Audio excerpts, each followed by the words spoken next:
Today is Evan DeLong. Evan, welcome to the show. What's going on, Luke? It is How are good. ya? It's good. I'm doing great. It's good to see you. You are coming off your amateur debut win, which is always exciting when somebody has their amateur debut or pro debut because that's your first ever. That'll always be your first MMA fight. So what are your thoughts on it? You ended up coming away with a dominant unanimous decision for Flood City Fight Night put on by 247 Fighting Championships in Johnstown. Yeah, I mean, it was a fun night. I mean, my biggest goal going into it was just to enjoy the whole experience, the weigh-in, the whole pre-fight ritual, walkout, everything about it. And I had fun in there, and that was my biggest goal going into it. So I'm looking forward to the next one. It's always great that you're already looking forward to the next one. Let's talk a little bit more about it. Obviously, you've been training at the Mat Factory. When did you start training at the Mat Factory? One sec, I'm moving some stuff real quick. No problem. You do that. I started training there probably in, I think it was late May after the card in Monroeville. Okay.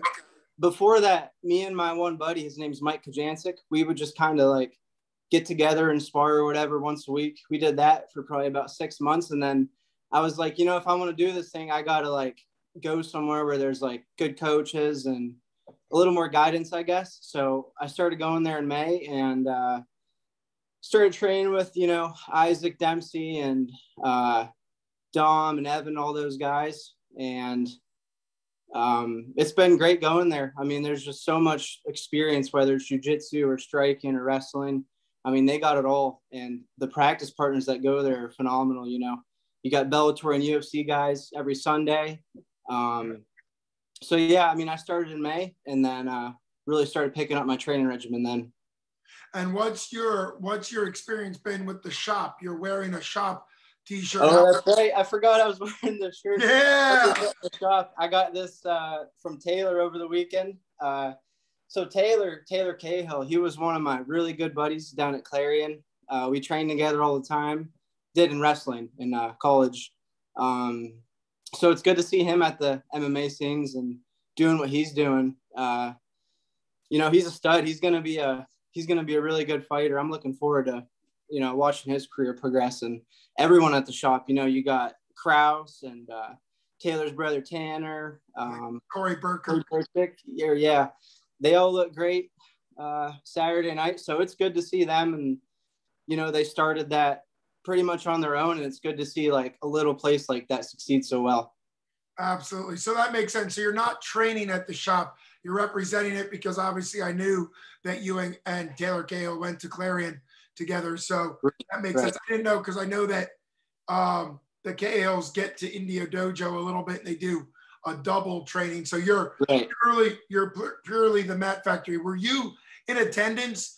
Yeah, you were, because I talked to you at May. What did you think of the comeback? Have you seen Jake's comeback after his debut, the one Lowry. A couple weeks ago? Jake Lowry's comeback in August. I didn't watch that fight. I had something going on, but I heard all about it. I heard the kid took him down in the first round, was landing shots, had his back.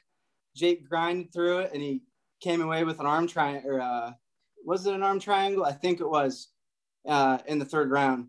But yeah, Jake he's a freaking beast, man. I mean, wrestling, striking, jiu-jitsu, everything.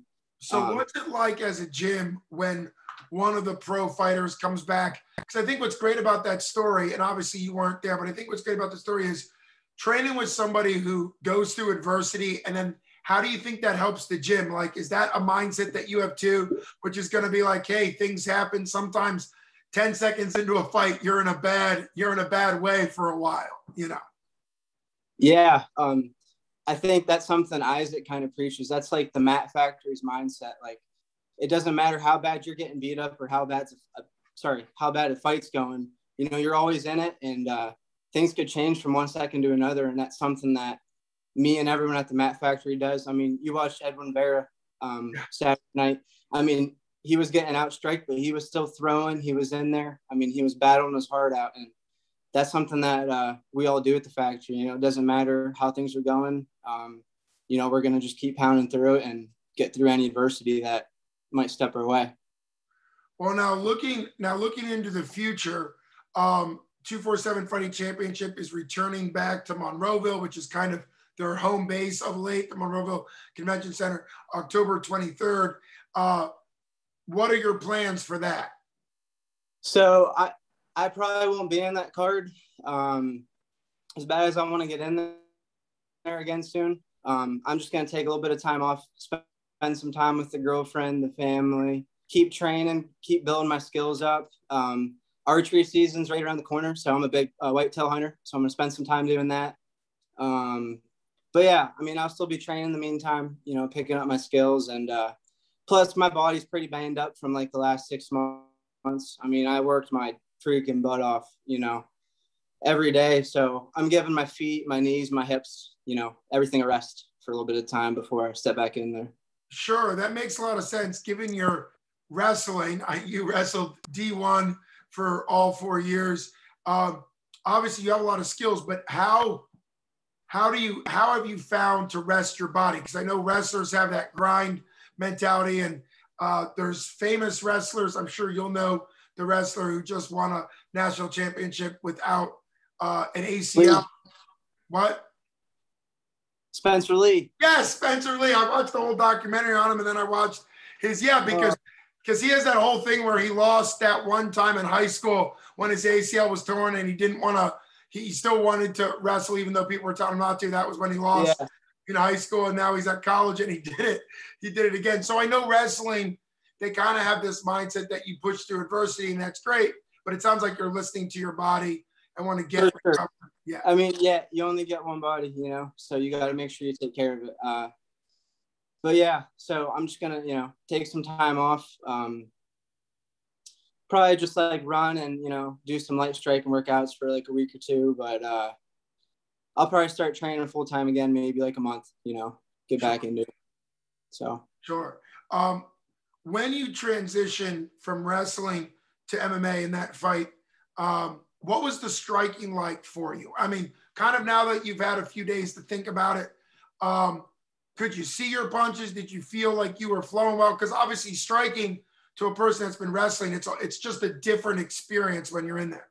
For sure. It's like a different range too, So typically when you go in a gym and spar, you got, 14, 16 ounce gloves on. So it's a different range. I was trying to get used to it a little bit. And, those rounds are tough. They're only 2 minutes. So you gotta fight perfect. And you gotta fight technical and not make any mistakes.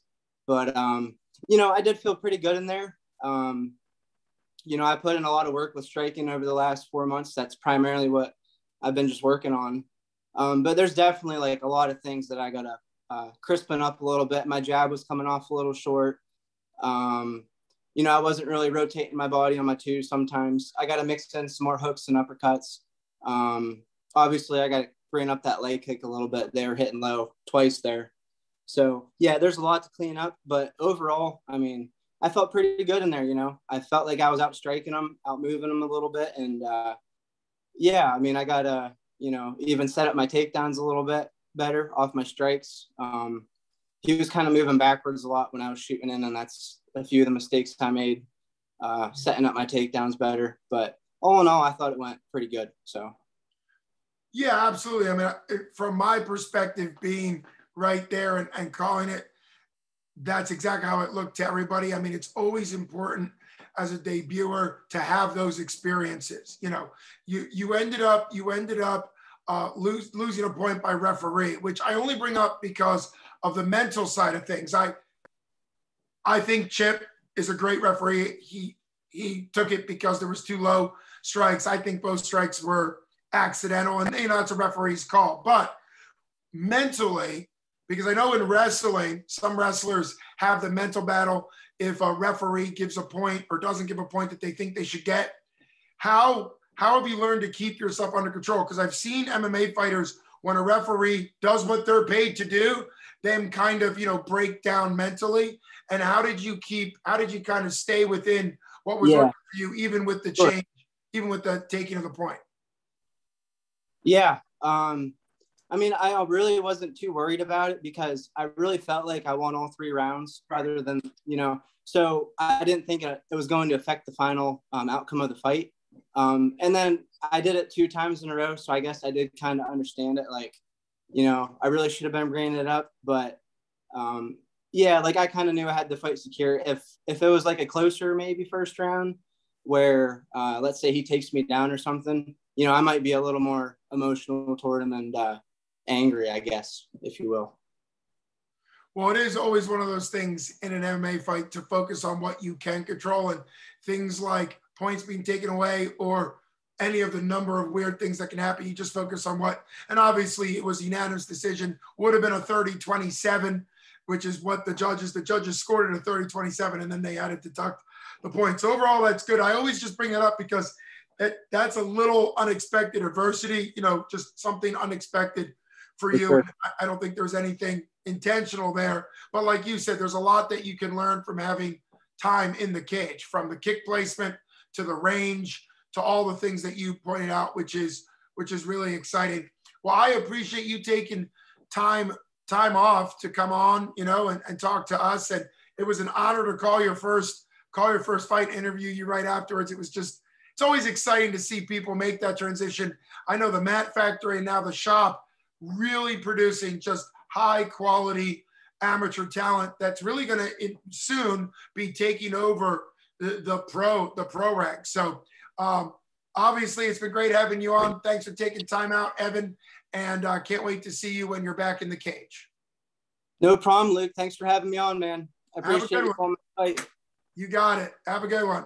Yep, you too. Right. See you. Bye-bye.